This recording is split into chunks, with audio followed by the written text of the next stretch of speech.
Hello students, हम लोग class 11th का पहला चैप्टर शुरू करने जा रहे हैं, some basic concept of chemistry. इसके पहले पार्ट में हम लोग मैटर के विषय में स्टडी करेंगे। आप घर पर रहें, सुरक्षित रहें और पढ़ाई करते रहें। इस पीपीटी में हम लोग सबसे पहले देखेंगे importance of chemistry in our life. Then we will be discussing about matter and its classification. After that mixture and pure substances in detail in one by one sequence we will be discussing this. Then first one is importance of chemistry in our daily life. आप सोचिए आपके ज़िंदगी में chemistry की कहाँ कहाँ important role है। आप देखें, केमिस्ट्री के बिना आप लाइफ को इमेजिन ही नहीं कर सकते। जैसे सबसे पहला है वेदर पैटर्न जो भी होते हैं वहाँ केमिस्ट्री की यूज है। देन फंक्शनिंग ऑफ ब्रेन में जो भी फंक्शनिंग होते हैं, जो भी हम सोचते हैं वो केमिस्ट्री का ही पार्ट है। ऑपरेशन ऑफ कंप्यूटर, इलेक्ट्रिसिटी, इसके बाद आपको जितने मेडिसिन्स हैं, फूड है, health care products means medicine, जितने टूल्स हैं ऑपरेशन वगैरह के, इस other products all are part of the chemistry only. So we cannot imagine life without chemistry. इसके बाद देखिए जो इन्वायरमेंटल डिग्रेडेशन हो रहे हैं उनको tackling of some dangerous aspects of environmental degradation and climate change etc. are also dealt in this part. After that you can think whatever jam, jellies, soap, detergents, clothing, all are part of chemistry only. So we cannot imagine life without chemistry. So chemistry is very important one. Then next we are going to discuss about matter. What do you mean by matter? Anything which is having mass and occupies space is known as matter. तो जिसके पास मास है और कुछ space occupy करता है उसे हम लोग मैटर कहते हैं। जैसे हो गया आपको water, sugar, hydrogen gas, oxygen gas, nitrogen gas etcetera are examples of the matter only. Then classification of matter को ब्रॉडली हम लोग दो क्लास में डिवाइड कर सकते हैं। पहला मिक्सचर, दूसरा प्योर सब्सटेंस। मिक्सचर को फर्दर हम लोग दो क्लास में डिवाइड करते हैं, होमोजीनियस मिक्सचर, हेट्रोजीनियस मिक्सचर। और प्योर सब्सटेंस को हम लोग डिवाइड करते हैं एलिमेंट और कंपाउंड में डिवाइड करते हैं। So we are going to discuss in detail about these things. So first one is classification of pure substances.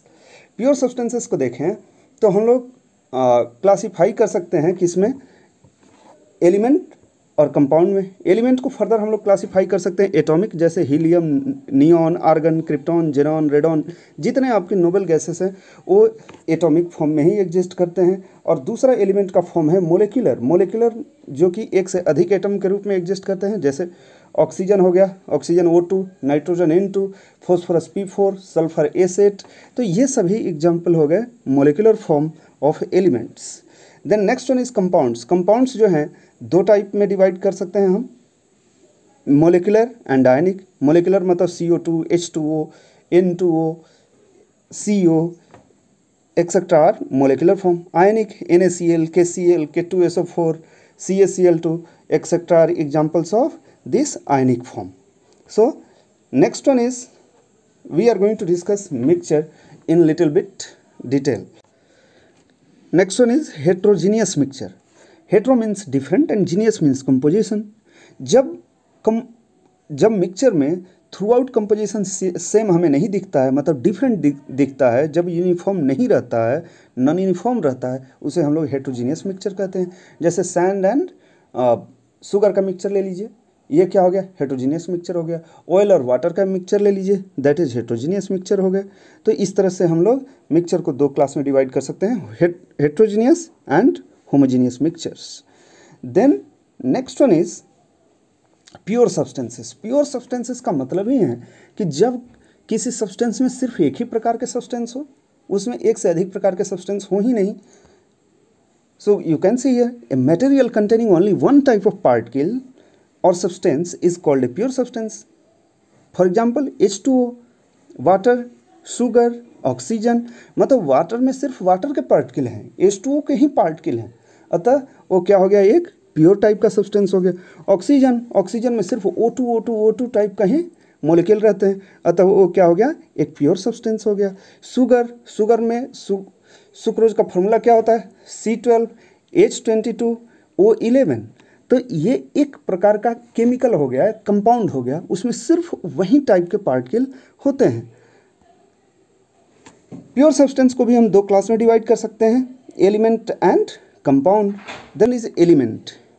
An element is that pure substance which cannot be decomposed into simpler substances. These particles may be atoms or molecules.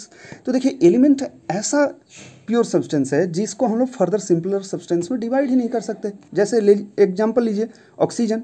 Oxygen O2 के form में exist करता है, उसको आप simpler substance में divide करना चाहें तो उससे सिंपल सब्सटेंस में आप डिवाइड ही नहीं कर सकते. Next one is sulphur, acid के फॉर्म में एग्जिस्ट करता है, अगर उसे हम सिंपलर सब्सटेंस में डिवाइड करें तो एस के रूप में एग्जिस्ट कर ही नहीं सकता. तो इस तरह से एलिमेंट क्या है, सिंपलेस्ट फॉर्म ऑफ मैटर है, उससे हम लोग सिंपलर सब्सटेंस में ब्रेक ही नहीं कर सकते जो कि नेचर में इंडिपेंडेंटली एग्जिस्ट कर सके. यहाँ पर आपको कुछ एग्जाम्पल दिए गए हैं एलिमेंट के. Next one is compound. A compound is always found by combination of two और more than two elements combined together in fixed ratio by mass. जब हम लोग किसी दो एलिमेंट को कंबाइन करते हैं फिक्स्ड रेशियो में तो वहाँ हमें कंपाउंड मिलता है. फॉर एग्जांपल H2 हाइड्रोजन 1 और ऑक्सीजन यहाँ 8. इसी तरह CO2 में कार्बन 3 और ऑक्सीजन का रेशियो होता है 8, मीन्स 3:8. सो कंपाउंड में दो या दो से अधिक एलिमेंट फिक्स्ड रेशियो में कंबाइन करते हैं. Next one is states of matter. States of matter हम लोग ब्रॉडली 3 क्लास में डिवाइड करते हैं, सॉलिड, लिक्विड, गैस. सॉलिड का फिक्स शेप होता है क्योंकि उसके पार्टिकल फिक्स पोजीशन पर फिक्स्ड होते हैं, उन्हें हम डिस्प्लेस नहीं कर सकते, so its shape is fixed. Then liquid.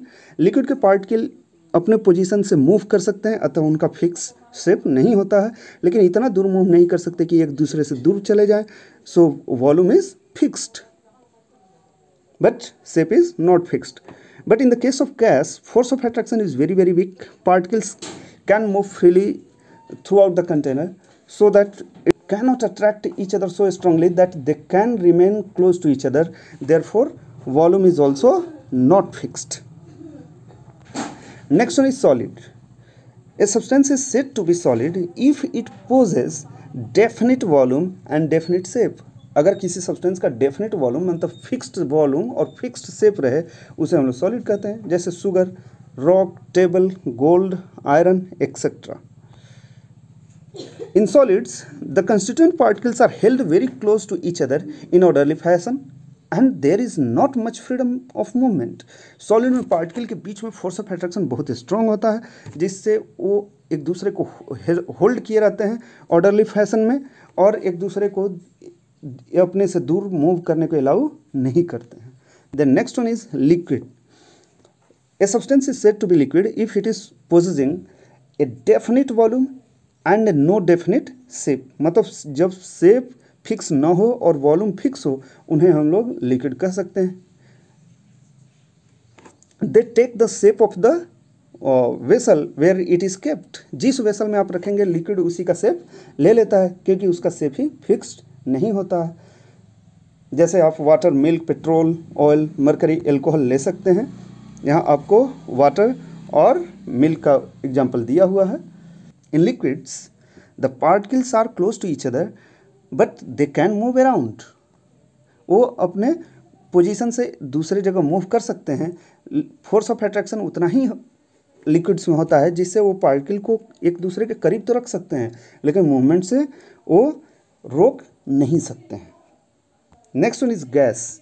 A substance is said to be gas if it neither possess a definite volume nor a definite shape. मतलब गैस में नहीं आपको फिक्स्ड वॉल्यूम होता है, नहीं फिक्स्ड और शेप होता है. इसका रीजन क्या है? क्योंकि फोर्स ऑफ अट्रैक्शन इनमें बहुत ही नेग्लिजिबल होता है. इनके पार्टिकल के बीच में फोर्स ऑफ अट्रैक्शन बहुत ही नेग्लिजिबल होता है जिससे वो एक दूसरे पार्टिकल को होल्ड नहीं कर सकते. फ्रीली गैस के पार्टिकल मूव करते हैं, जितना चाहे दूर एक दूसरे से जा सकते हैं. इस वजह से उनका शेप और वॉल्यूम दोनों फिक्स नहीं होता है. जैसे example hydrogen, oxygen, carbon dioxide, air etcetera examples of this class. In gaseous matter, particles are far apart as compared to those present in solid or liquid state and their movement is easy and fast.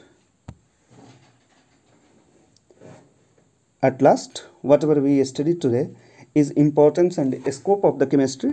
The next one is nature of matter and its classification and mixture element के बाद हम लोगों ने देखा compound in detail, and now few questions for your homework.